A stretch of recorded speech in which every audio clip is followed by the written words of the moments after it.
siku hizi bwana, kwanza leo nafikiri mpaka wiki ijayo itakuwa tayari kushafanyika uchaguzi Leo tarehe 24, Ijumaa ijayo itakuwa tayari ishapita katika uchaguzi. Ndio. Uchaguzi tarehe 29 Jumatano. Sasa sisi darasani itakuwa ni Jumaa kama kawaida. Kwa hiyo kila mmoja anajua haki yake ya kitaifa na ya kidemokrasia, mwenye haki kupiga kura. Basi kwa hiyo katika kwenda kupiga kura tunaelekezana kwamba tuwe ni makini katika uchaguzi wa kuchagua viongozi. Ikiwa tunakurupuka tu, tusikubali propaganda tu.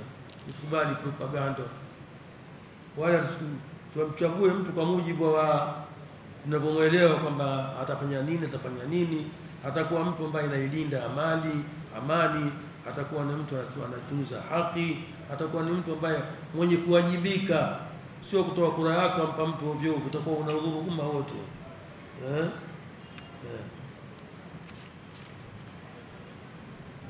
Na inshallah Mungu ajalie siku hiyo siku ya amani, hakuna vurugu wala matishio yoyote yanaletwa na watu wengine.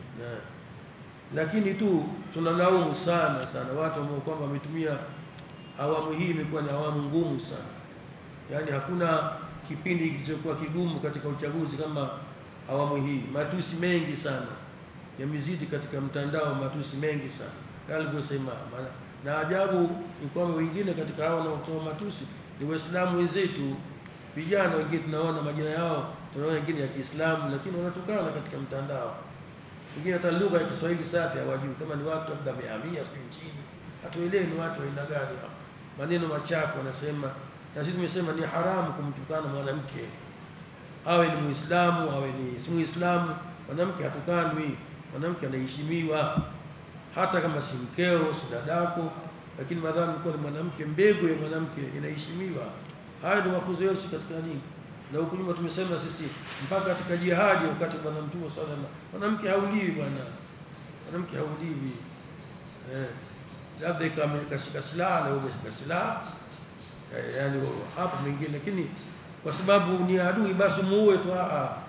Sasa kwa hiyo mwanamke ana nafasi kubwa sana, yatakiwa ali. Kila mwanamke ni mamako. Kama hakuwa ni mamako ni dadako, kama hakuwa dadako niseme ni mkeo. Sasa utakupata nafasi gani ndio kwenda kumtukana mwanamke? Na alafu matusi yenyewe si ya kuchagua, matusi yenyewe ni kadhfu, ni hatari sana. Tena hii sheria si ya katika Uislamu, hata sheria za kisekula mwanamke huwezi kumtukana. Hata sheria hizi za mahakamani mwanamke huna haki kumtukana, kuchukulia hatua mbaya sana.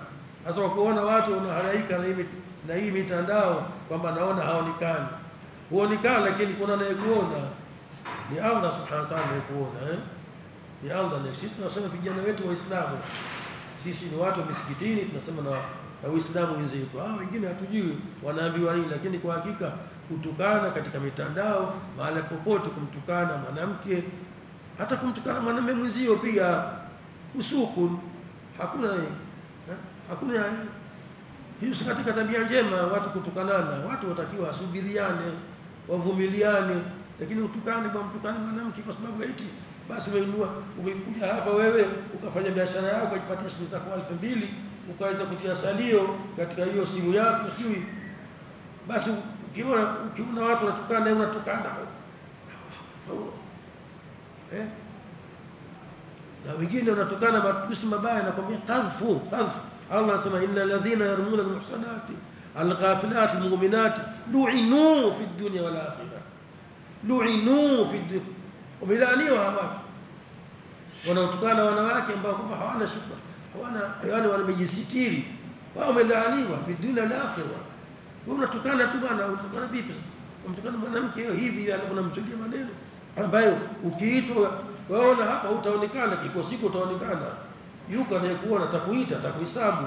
Hebu toa ushahidi wako wewe. Ulimaneno hao uliyosema nao shahidi. Kwa hiyo hao lu'inu fi dunya wal akhirah wa lahum adhabu adhim. Naona Allah anasema adhabu kali sana. Mambo haya sio kutokana na leo, mambo haya tunaona sasa. Sisi watu tuliokula chumvi hatujaona mambo kama haya. Sisi watu ambao kwamba alhamdulillah Mungu atupa umri, hatujaona. Mbona chaguzi nyingi tumeona huko nyuma, lakini naona ajabu chaguzi mwaka huu imekuwa. Mimi nafikiri labda kwanza wengi katika vijana hawana elimu za maadili, hawajui maadili, wengine hata ile elimu ya uraia hawajui, wengine hawana historia, hawajui hii Tanzania liko wapi zamani, hawajui kama kabla ya Tanzania kulikuwa na Tanganyika, hawajui waliodai uhuru ni watu gani. Wengine kwenda hapo kando kuna barabara inaitwa Bibi Titi Muhammad. Kwa nini ikaiko barabara ile? Yule si mwanamke yule na si Muislamu yule, mbona barabara mpaka leo ipo? Kwamba hawa wanawake wameshiriki katika kudai uhuru unaojivunia wewe mpaka leo. Wanawake wameshiriki, alafu mara ya kwanza wanawake kushiriki, alafu nyinyi mnasema demokrasia. Kama hamtaki demokrasia, basi tafuteni mfumo huo mnaotakanyia utawala, lakini si mfumo kutokanana hii kabisa.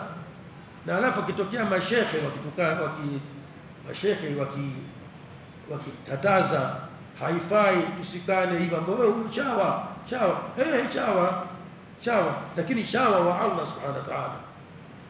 Hawa mashehe wanaokataza mambo haya mabaya ni chawa tukabaya, hata mimi chawa, lakini chawa wa Allah subhanahu wa ta'ala. Wewe chawa wa nani? Wewe unaotukana wanawake ni chawa wa nani? Wewe unayotukana au huna chawa au si chawa wewe?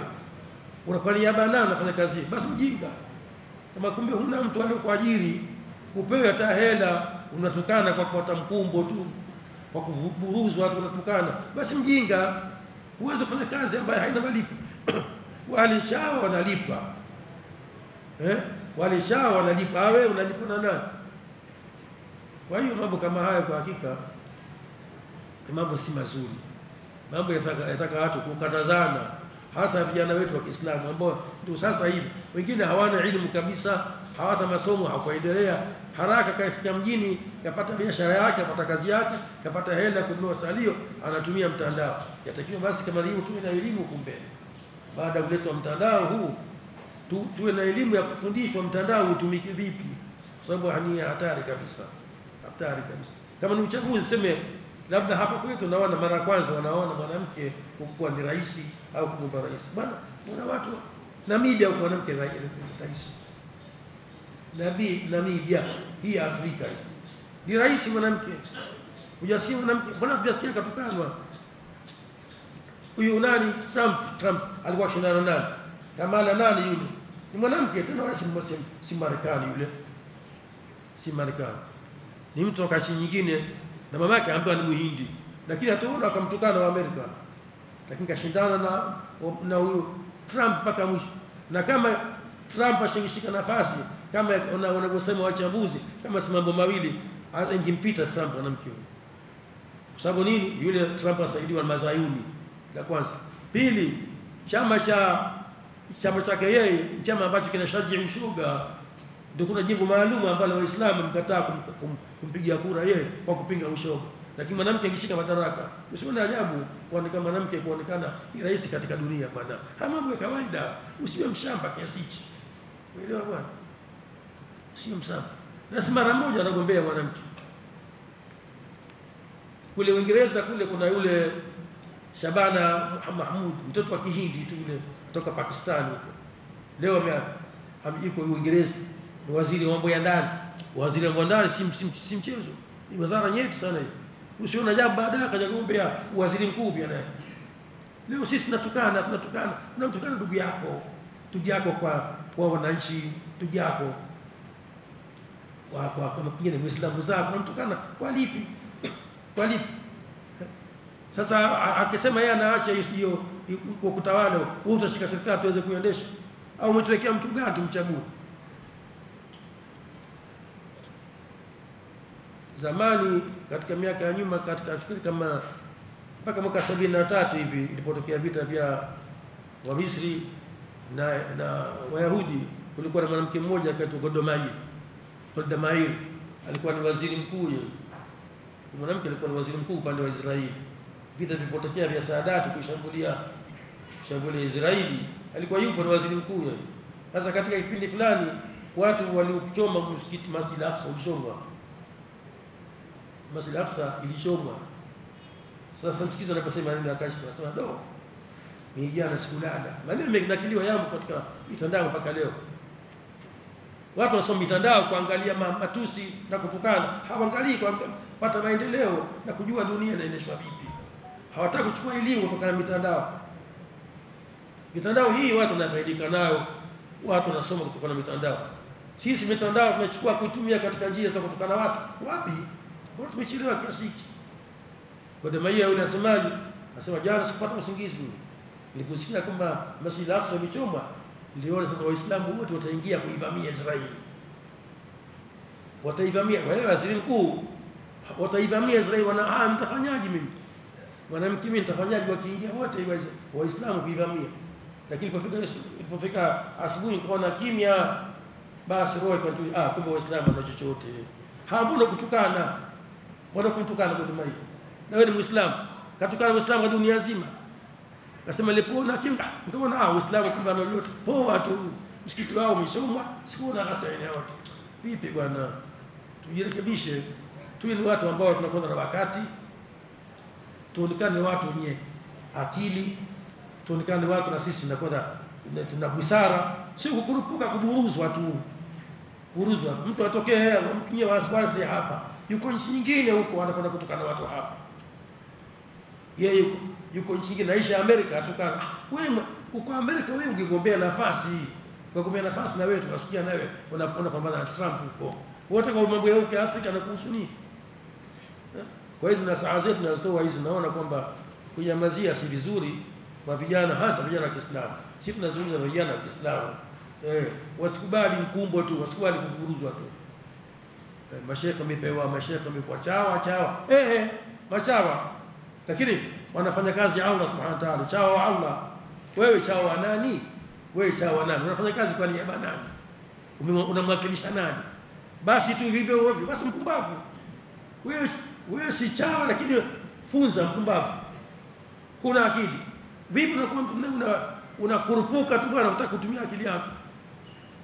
Kwa hiyo inshallah taala Mwenyezi Mungu ajalie uchaguzi wa salama kwa masikilizano, na Allah ajalie watakaopata nafasi katika uchaguzi huu wale watu wazuri, watu waheri, wanaoitunza amani, wanaopenda haki na watu waadilifu. Uadilifu kitu muhimu sana.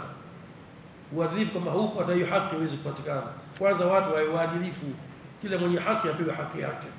Bila uadilifu hatuwezi kuishi. Itakuwa ni kunyang'anyana tu. Na ile jambo ambalo halifai katika ulimwengu wetu huu. Aqulu qawli hadha wa astaghfirullah li wa lakum. Sallallahu ala nabiyyina Muhammad wa alihi wasallam.